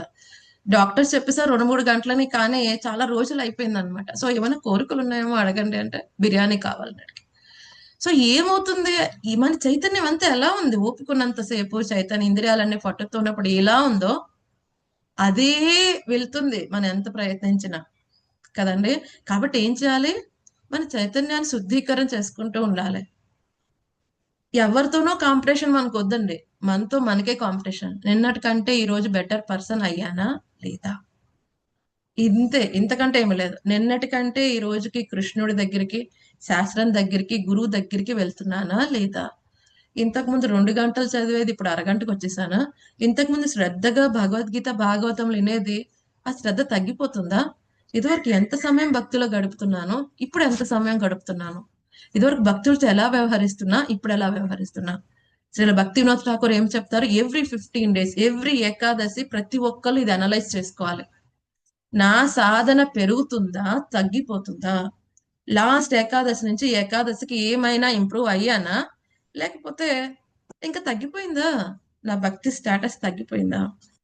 పతనం అంటే ఏంటి? ఒకేసారి అయితే చాలా మంది అనుకుంటారు, నేనేం పడిపోలేదండి, భక్తి చేస్తున్నాను కదా. కానీ పతనం అంటే ఏంటి? ఆల్రెడీ ఉన్న స్థితి నుంచి పడిపోవటం. 10వ ఫ్లోర్ నుంచి ఫస్ట్ ఫ్లోర్లు పడిపోయిన వాడిని పడిపోయాడంట. 10వ ఫ్లోర్ నుంచి 9th ఫ్లోర్ లో పడిపోయిన వాడిని పడిపోయాడని అంట. కానీ ఏ మాత్రం పడిపోయినా వాడు పడిపోయినట్టే కదండి. అలాగే మనకు ఉన్న ఏదైతే ఒక స్థితి మనకు వచ్చేసామో మెయింటైన్ చేస్తున్నాం, అక్కడి నుంచి ముందుకు వెళ్ళాలి. అక్కడి నుంచి కిందకి వెళ్తే ఒక్క మెట్టు దిగినా దిగిపోయినట్టే భక్తిలో. ఆ ఒక్క చిన్న మెట్టు రేపొద్దున ఎంత పతనానికి దారితీస్తుందో తెలియదు. కాబట్టి చాలా జాగ్రత్తగా భక్తి చేసుకోవాలి. నిన్న ఇక్కడ రథయాత్ర అయింది మాకు గురుగ్రామ్లో. సో ఇక్కడే సుందర్ గోపాల్ ప్రభు చాలా అద్భుతంగా ప్రవచనం చెప్పారు. అసలు ప్రభుజీ మస్తక్ లోనే మొత్తం శాస్త్రాలన్నీ ఉంటాయి. లెఫ్ట్ అండ్ రైట్ అన్ని కోట్ చేస్తున్నారు. శ్లోకాస్ భగవద్గీత నుంచి, భాగవతం నుంచి, చైతన్య చరితామృతం నుంచి. నేనైతే అసలు మిస్ప్రొనౌన్స్ అయిపోయాను. సో ప్రభుజీ జస్ట్ మనం ఎవరితో ఎలా మాట్లాడతాం అలా చెప్పేస్తున్నారు. అది కూడా అసలు ఎలా చెప్తున్నారంటే ఎంతో అద్భుతంగా చెప్పారు మహారాజ్. సో మహారాజ్ అడిగారు, సరే అయితే మీరు ఎవరైనా కొత్త ఇల్లు లేకపోతే విల్లా ఏదైనా బుక్ చేసుకోవాలనుకోండి, ఇప్పుడు ఎంత అవుతుంది? ఇప్పుడు హైదరాబాద్ కానీ, ఇప్పుడు ఎవరైనా ఉన్నారా హైదరాబాద్ కానీ, బెంగళూరు కానీ, ఎక్కడైనా ఎంత అవుతుంది? ఒకటి ఏదైనా 2 BHK కానీ 3 BHK కానీ ఫ్లాట్ బుక్ చేసుకోవాలంటే మినిమం ఎంత అవుతుంది? 35-40 ఉంటుంది మాతాజీ. 35-40 ఒకప్పుడండి. ₹1 ఇప్పుడు ఎక్కడ మాతాజీ. ₹1 వస్తలేదండి. మొన్నెవరో రిలేటివ్స్ చెప్తున్నారు, జస్ట్ 2 BHK 1.5 crore అంట. జస్ట్ 2 BHK 2 ఏరియాని bedroom. బట్టి కూడా రేట్లు చాలా ఎక్కువ ఉన్నాయి మాతాజీ. ఆ ఏరియాతో సంబంధం లేదండి. ఇప్పుడు అసలు 1.5 crore మినిమం పెడితే మినిమం ఫెసిలిటీస్ వస్తున్నాయి. జస్ట్ లిఫ్ట్ ఇవన్నీ మినిమం ఫెసిలిటీస్, చిట్టి పార్కింగ్ ఏరియా అంతే. ఇంకా ఎక్కువ కావాలంటే 2.5 పెడితే వాడికి మొత్తం అన్ని కూడా ఏ ఖాతా సర్టిఫికెట్ ఇవన్నీ కూడా వస్తున్నాయి కదండి, జస్ట్ ఒక ఇంటికి. కానీ ఇప్పుడు ఆ ఇంటికి వెళ్ళిన తర్వాత వాడు చెప్తాడు, ఏమంటాడు? Proper sunlight, ventilation, proper ventilation, 24/7 power backup. చాలా చెప్తాడా లేదా? చెప్తాడు మాతాజీ. అసలు సెక్యూరిటీ 100%. మీరేం టెన్షన్ పడక్కర్లేదు. మాది గ్యారంటీ. మా ప్రాణం తర్వాత మనకి నిజంగా అవసరం వచ్చినప్పుడు ఒకడు రాడు. ఈ మాటలు చెప్పిన మనిషి కూడా ఫోన్ కూడా ఎత్తాడు. ఒక్కసారి డీల్ అయిపోతే, నాయన ఇదేదో ఇక్కడేదో లుసుగేదో ఉందంటే అసలు ఫోనే ఎత్తాడు, బ్లాక్. ఫస్ట్ టైం వచ్చుతాడు, ఇంకోటి ఏదైనా మనం అడుగుతామని, ఇంకో ఫ్లాట్ కొంటామని. ఎప్పుడైతే మన ప్రాబ్లం ఉందంటే బ్లాక్ చేసి పడేస్తారు, అయిపోయింది. కానీ ఒక అపార్ట్మెంట్ ఉందంట ఇక్కడ వైకుంఠంలో. సో వైకుంఠంలో అక్కడ అపార్ట్మెంట్ కి ఏమిటంట, అక్కడ జన్మ మృతి జరావ్యాధి ఉండవంట. ఇప్పుడు ఇక్కడ ఉంటాయా? ఇక్కడ అపార్ట్మెంట్ మనం 2 కోట్లు పెట్టుకున్నా మృత్యు రాని అపార్ట్మెంట్ ఏదైనా ఉందా? లేదు మాతాజీ. లేదు మాతాజీ. సో మొన్న యాక్చువల్ గా మేము ఇల్లు మారదాం అనుకున్నాం. ఇక్కడ 2 years అయిపోయింది. బట్ బాగా లీక్స్ ఎక్కువ ఉంటాయి ఇక్కడ. సరిగ్గా క్వాలిటీ ఉండదు. గురుగ్రామ్ లో ఎక్కువ వాటర్ లీక్ అవుతుంది. ఎంత చేసినా అవ్వట్లేదు. సరే మారదాం అనుకున్నాం. సో అదే సేమ్ సొసైటీలో వేరే చోట చూసాం అనమాట. సో మొత్తం అంతా బాగుంది. అంతా మాట్లాడిన తర్వాత లాస్ట్ లో ప్రభుజీ కొంచెం మాట్లాడుతూ అర్థమైంది వాళ్ళు ఎందుకు ఖాళీ చేస్తున్నారంటే వాళ్ళ ఇంట్లో ఎవరు చనిపోయారు. సో ఇప్పుడు తెలియకపోతే వెళ్ళిపోతాం ఎవరింట్లో. కానీ అప్పుడే అదే జరిగింది. జస్ట్ 1 month కూడా అవ్వలేదు, వాళ్ళు ఖాళీ చేస్తున్నారు. సో ఇప్పుడు ఆ సమయంలో వెళ్తే ఇప్పుడు పిల్లవాడు పడుకోలేదు అమ్మ అనుకుంటూ వస్తేనే భయం వేస్తుంది కదా. సరే అయితే వదిలే, ఇలా అయితే సరే అయితే అది వదిలేస్తాం. సో నెక్స్ట్ ఇంకోటి చూసాం అనమాట. సో వాళ్ళు కూడా చెప్పారు చాలా బాగుంది, చాలా అద్భుతంగా ఉంది, వర్క్ అంతా బాగుంది. సో వాళ్ళు అసలు ఫస్ట్ మాకేం చెప్పలేదు, మేము ఇల్లు అమ్మేసి మేము వెళ్ళిపోతామండి హైదరాబాద్ అది ఇది అన్నారు. సో తర్వాత ఫ్రెండ్లీగా మా ఇంట్లో జగన్నాథ స్వామి ఉన్నారు, ఓకే మీరు తిలక్ పెట్టుకున్నారు, కృష్ణ ఫాలోవర్స్ ఇవన్నీ చెప్పిన తర్వాత సరే మా ఆల్టర్ అన్ని చూపించాం. సో ఆ తర్వాత వాళ్ళు చెప్పారు ఏంటి, జస్ట్ 1 month క్రితం ఇది వాళ్ళ అమ్మాయి ఫ్లాట్ అంట. వాళ్ళ అమ్మాయి ఈ విధంగా సంథింగ్ క్యాన్సర్ ట్రీట్మెంట్ తీసుకుంటూ ఇక్కడే హాస్పిటల్లో చనిపోయారు. సో మాకు అసలు అర్థం కాలేదు. అసలు ఎక్కువ డీటెయిల్స్ కనుక్కుంటే ఏ అపార్ట్మెంట్ కి వెళ్ళలేమేమో కదండి. సో ఎక్కడో చోట ఏదో ఒకటి యాక్సిడెంట్ అయిందని ఖాళీ చేయటము అది. సో ఏదైనా యాక్సిడెంట్ ప్రూఫ్ అపార్ట్మెంట్స్ ఉన్నాయా? ఇక్కడ లేవు కదండి. డిసీజ్ ప్రూఫ్ అపార్ట్మెంట్స్ ఉన్నాయా? లేవు. డెత్ ప్రూఫ్ అపార్ట్మెంట్స్ ఉన్నాయా? లేవు. 10 కోట్లు ఇస్తామన్నా లేవాలంటే కదండి. సో మహారాజ్ చెప్తున్నారు, నేను చాలా అద్భుతంగా చెప్పారు. కానీ వైకుంఠాలో అపార్ట్మెంట్స్ ఉంటాయంట. ఇటువంటివి no birth, no death, no disease కదండి. ఆ, జన్మ ఉండదు, మృత్యు ఉండదు, ముసలితనం, అక్కడే ఓల్డ్ ఏజ్ ఉండదు. అపార్ట్మెంట్ కి వెళ్తే జస్ట్ వెళ్తే వ్యాధులు ఉండవు. అటువంటి అపార్ట్మెంట్ కి వెళ్ళాలి. కానీ కొంచెం కాస్ట్లీ అయినా, ఇప్పుడు మనం ఏం చేస్తున్నాం, కాస్ట్లీ అయినా సరే తల తాకట్టు పెట్టినా మంచి ఎమ్యూనిటీస్ ఉన్న అపార్ట్మెంట్ కి వెళ్తున్నాం కదా. అలాగే ఈ అపార్ట్మెంట్ కి వెళ్ళాలి. సో అలాగే అక్కడ అపార్ట్మెంట్ కి వెళ్ళినప్పుడు వాళ్ళు ఫెసిలిటీ ఇస్తారు, ఏంటి, ఎయిర్ ట్రావెల్ ఫ్రీ కదండి. సో ఇక్కడ కూడా మనకి ఎయిర్ ట్రావెల్ ఉంది, కానీ ప్రాబ్లం ఏంటి, మొన్న ఇన్సిడెంట్ అయిపోయిన తర్వాత అందరికి టెన్షన్ వచ్చింది. ఎక్కితేనోడు మళ్ళీ దిగేంత వరకు దిగుతాడా లేదా అని టెన్షన్ పట్టించుకుంది అందరికి. అట్లీస్ట్ ఒక 2-3 days ఎవరు ఎయిర్ ట్రావెల్స్ అన్ని ఆపేశారు. ఇంట్లో వాళ్ళు కూడా వద్దనే ఎవరు వెళ్ళొద్దు అనేవారు. అంతకుముందు ఎన్నో జరిగాయి. అంతకుముందు ప్లేన్లు యాక్సిడెంట్స్ అవ్వలేదా, క్రాషెస్ అవ్వలేదు, అంతకుముందు అయింది. బట్ రీసెంట్ గా జరిగింది వెరీ దారుణం, చాలా దారుణమైన ఇన్సిడెంట్. సో మహారాజ్ చెప్తున్నారు, ఇప్పుడే ఇక్కడ అనుకోండి మీ దగ్గర కోట్లున్నా ఎక్కేసి దిగుతామని నమ్మకం లేదు. ఈవెన్ మాజీ మినిస్టర్ కూడా అందులో చనిపోయారు. సో మన పరపతి శక్తి ఏం సంబంధం లేదు కదండి. ఏమవుతుంది, ఎక్కితే దిగితే దిగినట్టు, లేకపోతే లేనట్టు. కానీ అక్కడ వైకుంఠ అపార్ట్మెంట్ దొరికిన తర్వాత వాళ్ళు కూడా ఫ్రీగా ఇస్తారు. అక్కడ అన్ని ప్రతిదీ ట్రావెల్, నడవటాలు ఎగరటాలు ఏముండవు, అంతా ఏరోప్లేన్ లోనే. Vaikuntha aeroplanes 100% guarantee, no death rate. So అటువంటి దగ్గరికి వెళ్ళాలి. కొంచెం కాస్ట్లీ అయినా అటువంటి అపార్ట్మెంట్ బుక్ చేసుకోవాలి. ఇది నిన్న ప్రభు మహారాజ్ చెప్పారు. సో మరి కాస్ట్ ఎంత ఎక్కువ అంటారా, ఎంత ఉంటుంది అంటారు కాస్ట్ మరి వైకుంఠంలో అపార్ట్మెంట్ బుక్ చేసుకుంటే? ఫ్రీ. భగవత్ మన భక్తి ఎంత వెలకట్టలేనిది. మన భక్తి ఎంత ఎంత సాధన దాని చేస్తాం. అమౌంట్ ఏంటి, విశుద్ధ భక్తి. భక్తి అమౌంట్.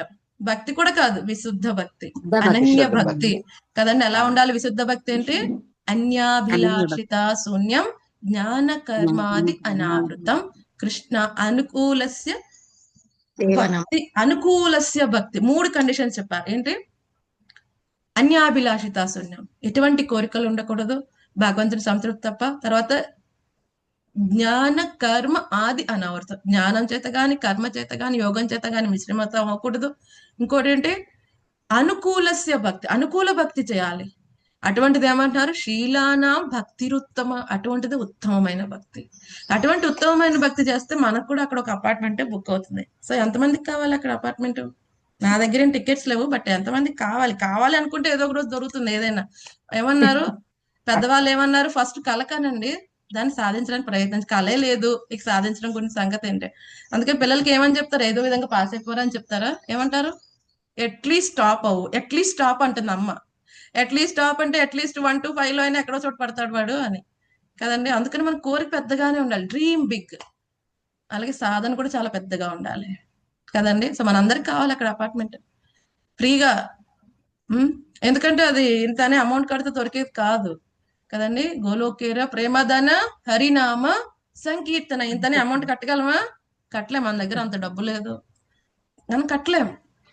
సో దానికి ఏంటి, ఒకటే ఒక అమౌంట్ ఏంటి, అనన్య భక్తి. అది చేస్తే మనకు నిజంగా వైకుంఠాల్లో గాని లేకపోతే గోలోకంలో అపార్ట్మెంట్ కావాలని అక్కడైనా ప్రాప్తిస్తుంది, శుద్ధ భక్తి చేస్తే కదండి. సో శుద్ధ భక్తి అనేది ఏంటి, పేమెంట్, దానికి పేమెంట్. సరే అయితే ఇప్పుడు మనకి అపార్ట్మెంట్ కి 1 crore అన్నాడు అనుకోండి, స్టార్టింగ్ ఎంతో కట్టేసాం, 10 లక్షలు 15 లక్షలు కట్టేసాం. మిగతా 85 lakhs డబ్బులు ఇవ్వబ్బా అంటే ఇస్తాడా? కీ ఇస్తాడా అపార్ట్మెంట్ కి? ఇవ్వడు. ఏమిస్తాడు, ఏమంటాడు, అంటాడు. కావాలంటే ఇంకో 2 years ఎక్స్టెండ్ చేస్తా, డీల్ ఓపెన్ లోనే ఉంచుతా, ఎవరికి ఇవ్వను, నీకే అమ్ముతా. కానీ ఏమంటాడు, మిగతా 85 కట్టి కీ పట్టుకుని వెళ్ళు, నీ పేరు అలాగే ఉంటది. అవునా కదా? అలాగే మనకు కూడా స్వామి అంతే, గురువుని తీసుకున్నాం, అన్ని చేసాం, కానీ భక్తి చేయట్లేదు, కొంతవరకు చేసి ఆగేసాం అనుకోండి, ఏమంటాడు ఆయన, పూర్తి చేసుకుంటాం. టికెట్ నీది కన్ఫర్మే, బట్ ఏం చేయాలి, మిగతాది ఎంతైతే బ్యాలెన్స్ ఉందో కట్టేసి వచ్చేసే, తీసుకుని వెళ్ళిపోతావు కదండి. సో గురువు ఏం చేస్తారు, మనకి ఏరోప్లేన్ ఇస్తారు, అన్ని చేస్తారు, అక్కడ బటన్ నొక్కాల్సింది మనమే కదండి. సో గురువు మనకి సపోర్ట్ చేస్తారు, మన ప్లేన్ మనమే టేక్ ఆఫ్ చేసుకోవాలి కదండి. సో మనం ఏం చేస్తాం, పిల్లవాడికి నోట్లో ఆహారం పెడుతుంది అమ్మ స్పూన్ తో, వాడు నవలాలి కదా, వాడే నవలాలి. కడుపులో ఉన్నప్పుడు అది డైరెక్ట్ గా అమ్మ దగ్గర నుంచి తీసేసుకుంటాడు ఆహారం. బయటకు వచ్చిన తర్వాత వాడి పరిస్థితి ఏంటి, వాళ్ళ అమ్మ స్పూన్ పెడితే వాడు మింగాలి, అట్లీస్ట్ బాగా జ్యూస్ చేసేసిన మింగాలి వాడు. మింగన అలాగే ఉంటా అమ్మ అది కూడా నువ్వే మింగిసే అంటే అవ్వదు అది. గురువు కూడా అంతే, మొత్తం జ్యూస్ చేసి ఇస్తారు. నాన్న ఒక్కసారి నోట్లో పెడతా, మింగు, డైజెషన్ చేసుకో. గురువు గారు నాది కూడా మీరే మింగేయండి అంటే ఎలా అవుతుంది? గురువు ఏం చేస్తారు, ఆ నోటి వరకు తీసుకున్న సార్ తిని మనమే డైజెస్ట్ చేసుకోవాలి, మింగాలి దాన్ని. అదేంటి? సాధన. అందుకనే మనకి శ్రీమద్ భాగవతంలో చాలా అద్భుతమైన శ్లోకం ఒకటి వస్తుంది. భక్తి గనక చేయకపోతే మిగతా అవన్నీ చేసినప్పటికీ కూడా వృధా. వృధా. ఏమంటున్నారు? జన్మలాభ పరాపుంసం అంతే నారాయణ స్మృతి. అంతములో నారాయణ స్మరించటమే జీవితం యొక్క అత్యంత పరిపూర్ణతని ఇస్తుంది. సో ఒకవేళ మిగతావన్నీ కూడా అద్భుతంగా చేసినప్పటికీ కూడా మనం కనుక ఈ యొక్క హరి యొక్క ప్రీత్యర్థం, హరి యొక్క పాద పద్మల దగ్గరికి రాలేకపోతే అదంతా ఏమిటి? శ్రమ ఏవహి కేవలం, కేవలం వృధా కదండి. అందుకని ప్రహ్లాద్ మహారాజ్ ఏం చెప్పారు? కౌమార ఆచరతే ప్రాజ్ఞో ధర్మ్యం భాగవతానిహ దుర్లభం మానుషం జన్మ తదపి అధ్రువం అర్థతం. కదండి, ఆయన ఏమన్నాడు? ఆయన అతి దుర్లభమైనది మానవ జన్మ. సో దీన్ని మనం చాలా సద్వినియోగపరచుకోవాలి. ఏం చేయాలి? అథాతో బ్రహ్మ జిజ్ఞాస. నేనెవరు, ఎక్కడి నుంచి వచ్చా, ఎక్కడికి వెళ్ళాలి కదండి, ఎక్కడికి వెళ్తే నేను నిజంగా సుఖంగా సంతోషంగా ఉండగలను. ఇది మనం అర్థం చేసుకుంటే నిజమైన మానవ జన్మ యొక్క సార్థకం అవుతుంది. కానీ ప్రాబ్లం ఏమిటి? అందరికీ వెళ్ళాలనే ఉంటుంది భగవద్ధామం, కానీ ఏం చేస్తారు? ప్రతి ఒక్కరికి ఉన్న రోగం ఏంటి? పోస్ట్పోన్మెంట్. పోస్ట్పోన్ చేస్తారు. రేపు చేద్దాం, రేపటి నుంచి చేస్తాను మాతాజీ, నెక్స్ట్ ఏకాదశి నుంచి జపం మొదలు పెడతా, ఈ రోజు నెక్స్ట్ ఏకాదశి వరకు మనం ఉండాలి కదా ఫస్ట్. కాబట్టి ఎప్పుడైతే నీకు అనిపించింది, ఎప్పుడైతే నీకు అర్థమైంది నీ జీవిత లక్ష్యం, అప్పటి నుంచే మనం స్టార్ట్ చేసేయాలి. అందుకని యమధర్మరాజుని యక్షుడు అడుగుతారు, కిం ఆశ్చర్యం తప్పరు, ఏమిటి అన్నిటికంటే ఆశ్చర్యమైన విషయం అంటే ఏమంటారు యమధర్మరాజు? ప్రతి ఒక్కరూ ఏమనుకుంటారు, నేను ఇక్కడ శాశ్వతంగా ఉంటా, వాడు వెళ్ళిపోయాడు, ఏదో యోగా చేయలేదు, వీడేమో వెయిట్ పెంచేశాడు, జంక్ ఫుడ్ తిని అందుకే తొందరగా బాల్టీ కొట్టేశాడు, నేనుంటాను 100 సంవత్సరాలు ఏంటి ఇంకెక్కువే ఉంటా. ప్రతి ఒక్కరు ఏమనుకుంటారు, చుట్టూరు అందరు ఖాళీ అయిపోతున్నారు, తన పెద్దలు వెళ్ళిపోయారు, తన స్నేహితులు వెళ్ళిపోతున్నారు, అయినా సరే నేను పర్మనెంట్ అనుకుంటాడు. ఇది చాలా ఆశ్చర్యకరమైన విషయం. అందుకని కులశేఖర ఆళ్వారు ఏమంటారు? ఆశ్చర్యమేతద్ది మనుష్యలోకే సుధాం పరిత్యజ్య విషం పిబంతి నామాని నారాయణ గోచరాన్ని భక్త్యాన్న వాచ కుహకా పఠంతి. కదండి, ఎంతటి ఆశ్చర్యకరమైన విషయం ఏమిటంటే నామాని నారాయణ గోచరాన్ని, భగవంతుడి నామం, నారాయణ యొక్క నామం యొక్క అమృతాన్ని విదిలిపెట్టి ఏం చేస్తాడంట? పరిత్యజ్య విషం పిబంతి, విషాన్ని పానం చేస్తాడంట. ఇది కదా ఆశ్చర్యమైతుంది మనుష్యులకు. మనుష్య లోకంలో ఉన్న అద్భుతమైన మహత్తరమైన ఆశ్చర్యకరమైన విషయం ఏంటి? విషయం ఏంటి? అమృతం అంటే భగవంతుడి నామం విడిచిపెడుతున్నాడు, మరి ఏం విషయం తాగుతున్నాడు? ఏం విషయం తాగుతున్నాడు? కోరికలు అనే విషయం మాత్రం. భౌతిక సంతృప్తి పొందాలి అన్న విషయంలో, లేదైతే ఏదో వినాలి, ఏదో వినాలి, వాళ్ళ గురించి ఏదో, వీళ్ళ గురించి వాళ్ళ, లేకపోతే నేను ఏదో చెప్పాలి వీళ్ళ మీద వాళ్ళకి, ఏదో అందులో ఉన్న పిచ్చి చెత్త ఆనందం కోసం వాటి వెనకాల చేతిలో ఉన్న నామ అమృతాన్ని విడిచిపెట్టి ఆ విషయాన్ని వాడు రోజు కొంచెం తాగుతూ ఉంటాడు కదండి. సో ఇది చాలా చాలా దౌర్భాగ్యమైన విషయం. మనం చాలాసార్లు చెప్పుకున్నాం. ఒక ముసలావిడ ఏం చేస్తుంది, ఆవిడ వాళ్ళ అబ్బాయి, ఆ ముసలావిడ ఎండు చేపలు అమ్ముకుంటూ ఉంటుంది. వాళ్ళ అబ్బాయి చాలా పెద్దవాడు అవుతాడు, జాబ్ తెచ్చుకుంటాడు. సరే అనుకున్నాడు, అమ్మ ఎప్పుడు కష్టపడుతుంది, సిటీకి తీసుకుని వెళ్ళిపోతాను, బాగా చూసుకుంటాను అమ్మని.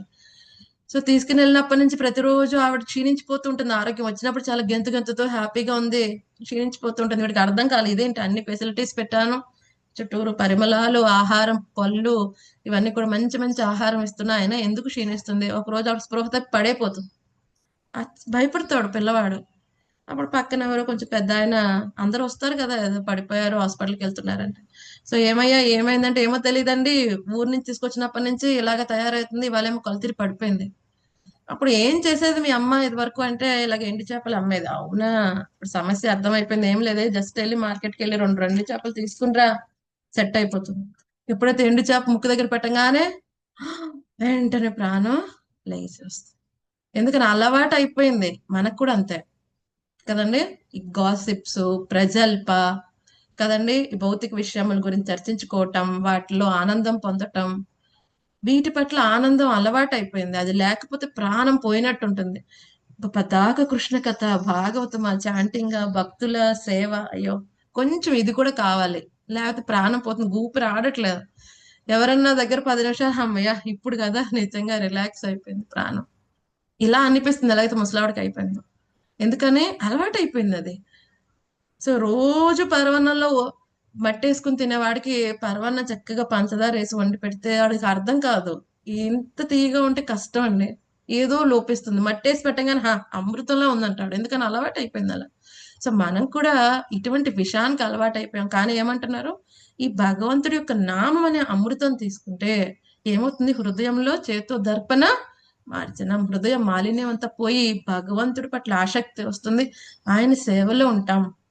అప్పుడు మరణ సమయంలో ఏమన్నాడు వరాహపురాణంలో స్వామి, మరణ సమయంలో ఎన్నో వేల తేళ్లు కుట్టే పెయిన్ వస్తుంది, వాడి ఎంతో ఆందోళనలో ఉంటాడు. అటువంటి సమయంలో వాడు గుర్తు చేసుకోలేకపోయినా నేను గుర్తు చేసుకుంటా, ఏంటి నేను స్మరించుకుంటా, మద్భక్త నాంచనా స్మరిత, నా భక్తుడు నేను స్మరించుకుంటా. భగవంతుడు స్మరించుకున్నాడంటే వెంటనే మనకి ఆయన జ్ఞప్తి వస్తుంది. కాబట్టి మనం ఏం చేయాలి, మన ఇంద్రియములు ఇవన్నీ చక్కగా ఉన్నప్పుడే ఏం చేయాలి, వాటిని చక్కగా యూటిలైజ్ చేసుకోవాలి. కాబట్టి సడన్ గా అవుతుందా అండి, సడన్ గా మనం భక్తులు అయిపోగలమా? అజామిడిలాగా ఒకసారి ఇదిగ్రేస్ రాధేశ్యామ్ ప్రభుజీ క్లాస్ ఇస్తున్నప్పుడు ప్రభుజీ ఎంతో మంది భక్తులు శ్రీమద్ భాగవతంలో ఎంతో మంది భక్తుల గురించి చెప్పి అజామిళ గురించి కూడా చెప్పారు. సో ఇందులో మీకు బాగా నచ్చిన విషయం ఏంటంటే, ఒక వ్యక్తి హ్యాండ్ రైస్ చేశాడు, ఏంటయ్యా ఎవరిష్టం అంటే అజామిళ ప్రభుజీ. ఎందుకని, జీవితం చక్కగా ఎంజాయ్ చేశాడు, లాస్ట్ లో నారాయణ వెళ్ళిపోయాడు. సో ప్రభుజీ అన్నారు, అజామిళుడికి స్వామి సెకండ్ ఛాన్స్ ఇచ్చారు, నీకు ఎవరేమో జాగ్రత్త, ఫాలోవర్ ఆఫ్ అజామిళ అవ్వద్దు కదండి. సో భరత మహారాజ్కే స్వామి ఇవ్వలేదు సెకండ్ ఛాన్స్. స్వామి స్వరాట్, సర్వ స్వతంత్రుడు, అజామిళుడికి ఇచ్చాడు కదండి, నాకు ఇవ్వచ్చు కదా. భరత మహారాజు అలా అడిగాడా? అడిగితే అవుతుందా? అవ్వదు. ఆయన స్వరాట్, సర్వ స్వతంత్రుడు, ఏం చేయడానికైనా. ఒక్కొక్కసారి చిన్న తప్పు చేస్తే పెద్ద పనిష్మెంట్ అవ్వచ్చు, ఒక్కోసారి పెద్ద పనిష్మెంట్ ని చిన్నగా విడిచిపెట్టచ్చు. రాజు దేనికైనా సామర్థ్యం కలిగిన వాడే, అలాగే భగవంతుడు ఏదైనా చేయగలడు. ఒక్కొక్క జీవాత్మ ఎన్నో పాపాలు చేసినా లాస్ట్ లో నారాయణ అంటే తీసుకెళ్లిపోతాడు కదండి.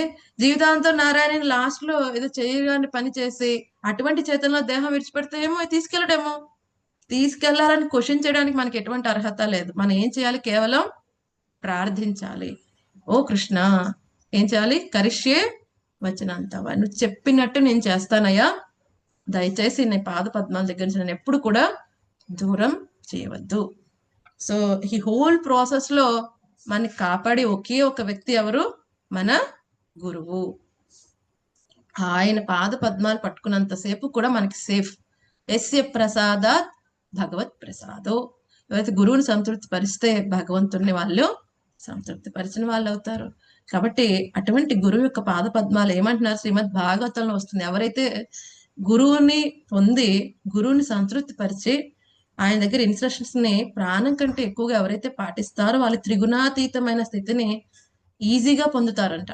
అలా త్రిగుణాతీతమైన స్థితిని సునాయాసంగా పొందిన వారు భగవంతుని యొక్క భక్తి చేసుకుని చాలా అద్భుతంగా భగవద్ధామానికి వెళ్ళిపోగలరంట. అటువంటి వాళ్ళకి ఏమవుతుందంటే సంసార సాగరం చిన్న లేగ దూడ గిట్ట పట్టేంత నీళ్ళు అయిపోతుంది, ఈజీగా దాటి వెళ్ళిపోవచ్చు. అలా వెళ్ళకపోతే ఏమవుతుంది అంటున్నారు, మనం ఎటువంటి చిత్తంతో ఉన్నాం, మనం మరణించే సమయంలో ఎవరైనా ఒక వ్యక్తి వాళ్ళ భార్యనో లేకపోతే వాళ్ళ ఇంట్లో ఉన్న కుక్కనో దేన్ని ఆలోచిస్తే అటువంటి దేహం వస్తుంది. భార్య గురించి ఆలోచిస్తూ ఉంటే నెక్స్ట్ జన్మలో ఆడదేహం రావచ్చు. ఏ కుక్కనో పిల్లినో పెంచుకుంటున్నా అనుకోండి, దాని గురించి అయ్యో నేను చచ్చిపోతే దీనికి పాలు ఎవరు పోస్తారు, తిండి ఎవరు పెడతారు, ఓకే సరే నెక్స్ట్ జన్మలో నువ్వు కుక్క అయిపోతావు కదండి.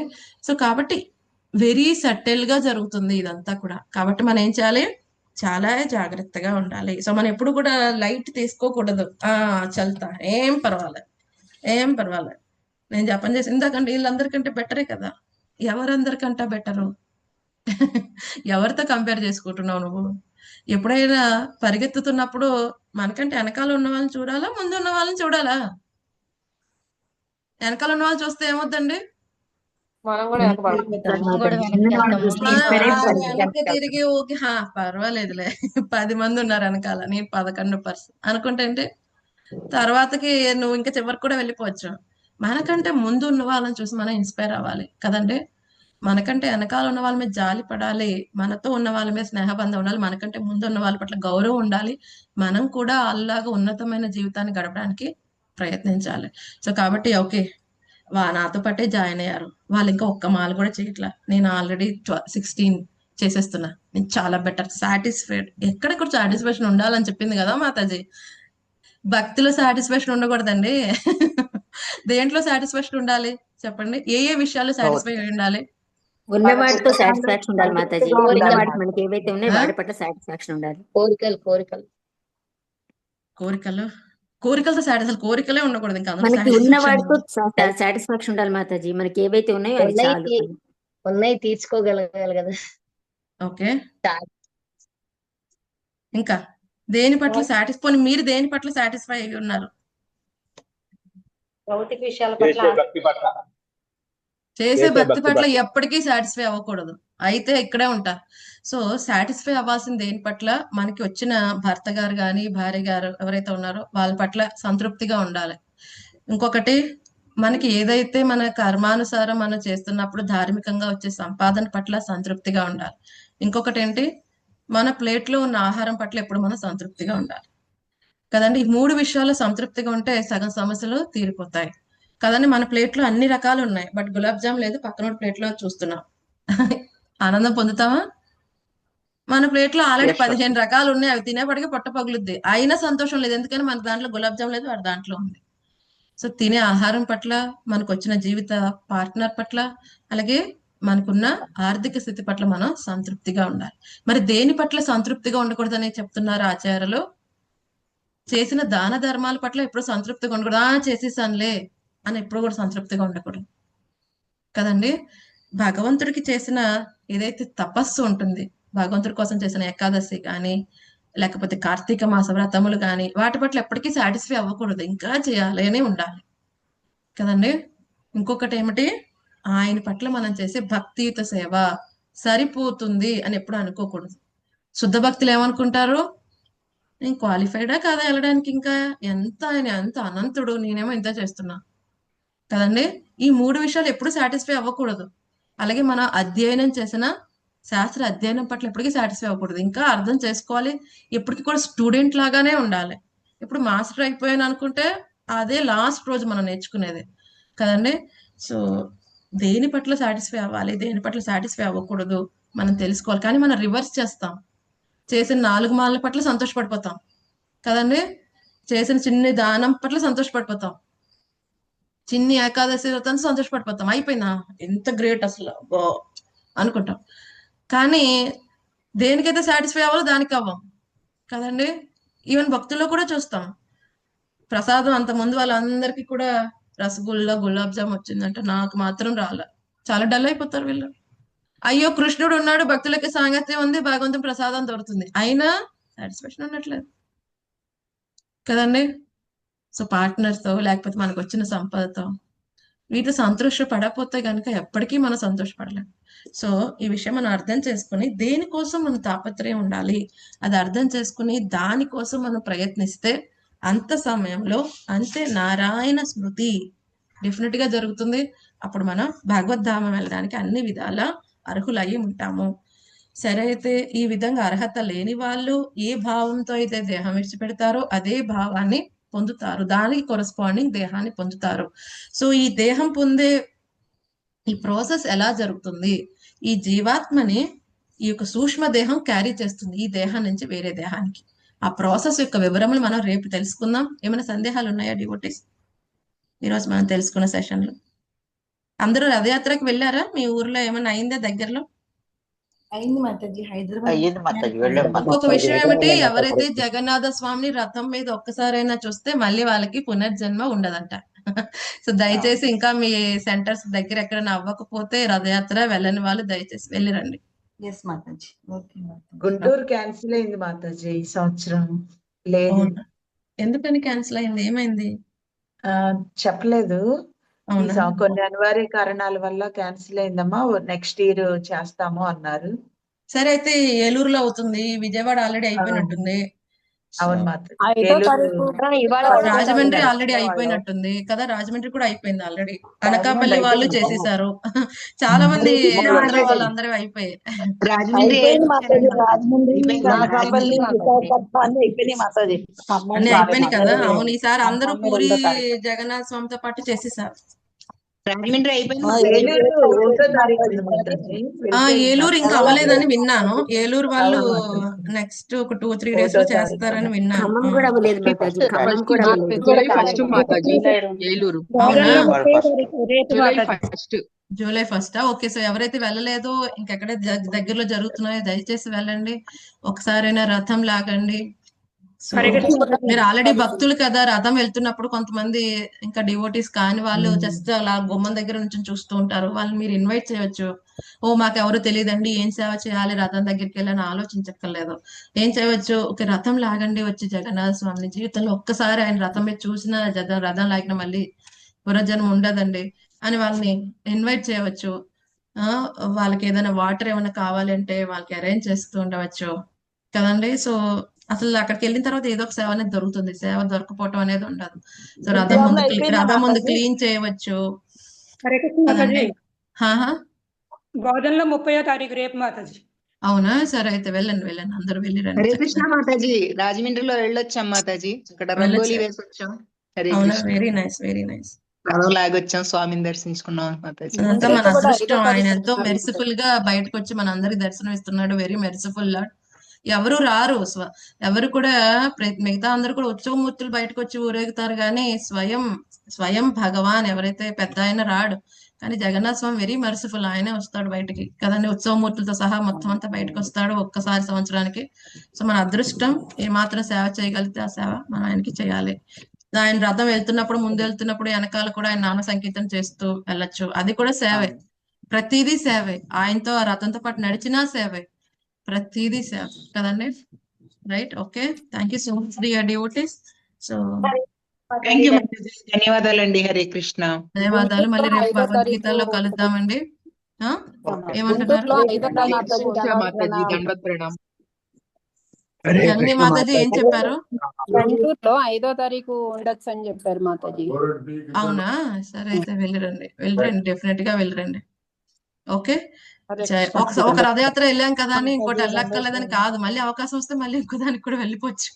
ఇక్కడ మా గురుకులంలో 11 రథయాత్రలు చేస్తున్నారు, 11 సెంటర్స్ లో. సో నిన్న మేము వెళ్ళొచ్చాము ఒక సెంటర్ లోది. సో గురువారం నుంచి స్టార్ట్ అయింది, నెక్స్ట్ వెడ్నెస్డే వరకు మొత్తం 11 రథయాత్రలు చేస్తున్నారు 11 సిటీ సెంటర్స్ లో.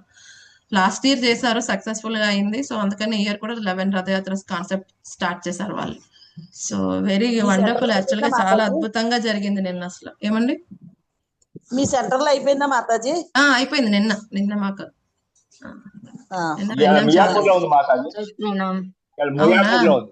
అవునా? వెళ్ళండి ప్రభు, చక్కగా మాతాజీ చిన్న డౌట్ అడగండి. ఏంటి డౌట్? అంటే ఇప్పుడు రోజు మనం 16 మాల్లో ఇంకా పైన చేస్తాం అనుకోండి మాతాజీ, ఈ క్లాసుల వల్ల లేకపోతే ఏదన్నా దీనిలో అంటే అంతా ఈ భక్తిలోనే ఇవన్నీ ప్రిపేర్ అవుతా అట్లా కొంచెం చేయలేక తగ్గిపోయినాయి అనుకోండి మాతాజీ. అప్పుడు మనం ఆ మాలు చేయలేనందువల్ల ఏమన్నా తగ్గినట్ట? ఏమండి, ఎన్ని సేవలు చేసేది 2 సేవలు బాగా చేయటం కోసం. ఏమిటి? మనం చేసే 16 మాలలు చాలా శుద్ధంగా చేయటం కోసం. ప్రతిరోజు మినిమం కొంత సమయం శ్రీమద్ భాగవతం శ్రవణం చేయటం కోసం. మిగతా మీరు ఎన్ని సేవలు చేసేదైనా ఈ 2 సేవలు చేయటం కోసమే. అదనమాట. ఈ 2 సేవలు చేసిన తర్వాత మిగతా ఎంత టైం ఉంటే అవన్నీ మిగతా సేవలు చేయండి. సేవలు అంటే ఇప్పుడు భగవద్గీత చదువుకోవటం అవి కొంచెం అదే చెప్తున్నాను. ఏదైనా సరే, ఏదైనా ఈ 2 సేవలు బాగా చేయటం కోసమే. ఏదైనా ఈ 2 సేవలకి ఎఫెక్ట్ అవుతుందంటే వాటిని తగ్గించుకోవాలి. అది భౌతికమైన ఏదైనా కూడా. రైట్? ఈ మధ్యన భక్తుల సంఘంలో కూడా ఇది ఒకటి మొదలైంది. పార్టీలో, భక్తుల సంఘంలో పార్టీలో పార్టీలు కాదు మాతాజీ, లేవా పార్టీలు మొహం కాదు. చెప్తున్నా, నేను కొన్న విన్నాను మొన్న, అది చెప్తున్నా. సో ఆ విధంగా ఏమవుతుంది, భక్తుల సంఘంలో కూడా పార్టీలు మొదలెట్టారు. సో ఆ విధంగా టైం దొరకట్లేదు, అసలు భక్తులకే టైం దొరకదు, అందులో పార్టీలకి అసలు టైం దొరకదు కదండి. సో అందుకనే మనం ఏం చేయాలండి, ఈ రెండు మెయిన్ మాతాజీ. ఎవరికైనా సరే, నాకైనా మీకైనా ఈవెన్ మన ఆచార్యులకైనా మెయిన్ ఇవే. ఏమిటి, ఆ రోజు 16 మాలలు శుద్ధంగా అవ్వాలి, భగవంతుని అర్చన అంతా చేయాలి, మినిమం 30 minutes to 1 hour శ్రీమద్ భాగవతం శ్రవణం చేయాలి. ఇది చేసిన తర్వాత ఎంత టైం ఉంటే అంత మిగతా వాటికి వాడండి. మిగతావన్నీ చేసి వీటికి సమయం లేదు అంటే మనం సరిగ్గా స్పెండ్ చేయట్లేదు మన భక్తి జీవితంలో. అదనమాట. అంటే హరే అలాగే కృష్ణ మాతాజీ. గీతా మేడం అట్లా ఉన్నాయి నిన్న శ్రీధర్ ప్రభుజీ ప్రోగ్రాము